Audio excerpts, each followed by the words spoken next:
La ronde nocturne du commissaire provincial de la police lui a permis de se rendre compte de la nécessité qu'il y a à faire respecter scrupuleusement le couvre-feu décrété par le président de la République.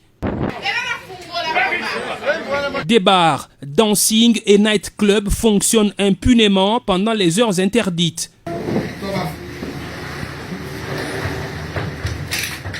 De toutes les communes où le général Silvano Kasongo a fait son inspection, Bandalungwa a reçu la mauvaise, que dis-je, la très mauvaise note. Tenez, c'est dans cette municipalité, connue comme la cité d'ambiance, que la police a trouvé des boîtes de nuit fonctionnant comme en temps normal. Ici, au lieu connu sous l'appellation de Toison d'Or, les gens dansaient et buvaient quand la police est arrivée. Certains ont pris la fuite, d'autres se sont enfermés à l'intérieur, barricadant toutes les entrées. La police a relevé les plaques de leurs véhicules laissés dehors. Toujours à Paris, c'est comme ça que les Quinois aiment appeler Bandalungwa, le commandant de la ville a surpris les gens dans un deuil organisé en violation totale du couvre-feu.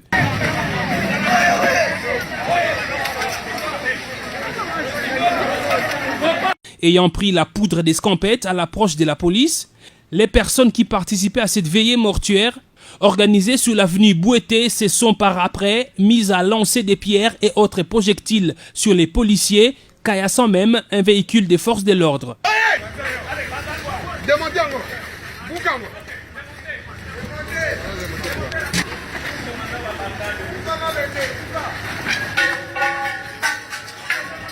Plusieurs personnes ont été interpellées dans ce deuil qui avait bloqué tout le croisement des avenues Bouété et Inga. Plus de 50 personnes acheminées à la police. Ces messieurs, contre toute attente, appelés des coupables. En tout cas, on a fait un salaire à la police. Non, en fait, on a connu l'horaire. En tout cas, on a fait un salaire au général.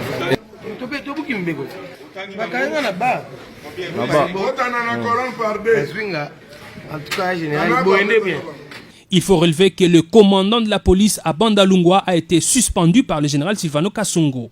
Dans plusieurs autres endroits, le commandant de la ville a aussi sévi. Des véhicules stationnés jusqu'au petit matin.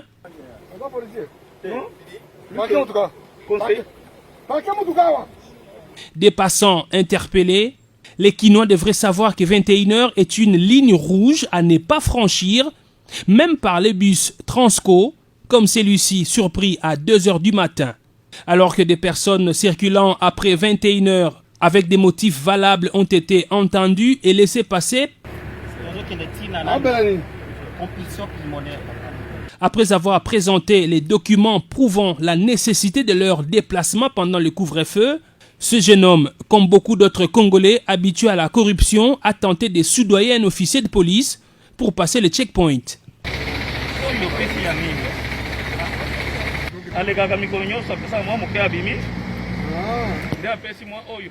Pour non-respect du couvre-feu et tentative de corruption à un officier de police, il a été arrêté. Les policiers, il faut le souligner, reçoivent chaque jour des primes sur instruction du chef de l'État Félix Tshisekedi pour l'opération couvre-feu. Tous ceux qui y participent reçoivent leur dû. Il faut noter aussi que le commissaire provincial avait bien avant interpellé les véhicules voilant leurs plaques et ceux circulant illégalement avec gyrophare. C'est le cas de ces messieurs qui n'avaient ni titre ni qualité, mais qui a tenté visiblement d'intimider les forces de l'ordre en usant des gyrophares. Oui, tu es qui? Quel gyrophare? Agent de la RPPC. RPPC. Un agent de la RPPC, même le chef de la RPPC a les droits d'avoir les gyrophares. Tu n'as pas suivi le communiqué de la police? Bien. Pourquoi tu n'as pas enlevé? Tu viens intimider les policiers qui sont à la barrière? Je ne viens pas intimider qui que ce soit. C'est juste que je n'ai pas encore récupéré ma feuille de route. On avait dit quoi? Le véhicule sera saisi. Le communiqué était clair. D'abord, tu viens après 21h. Et en plus, tu as un gyrophare pour intimider les policiers. Non, c'est pas pour... Et tu mets ça en guise de quoi? Il n'y a pas la montée. Tu es qui pour avoir les gyrophares? Tu es qui, toi? Tu as quelle qualité? Tu as quel grade? Quel titre pour utiliser le gyrophare?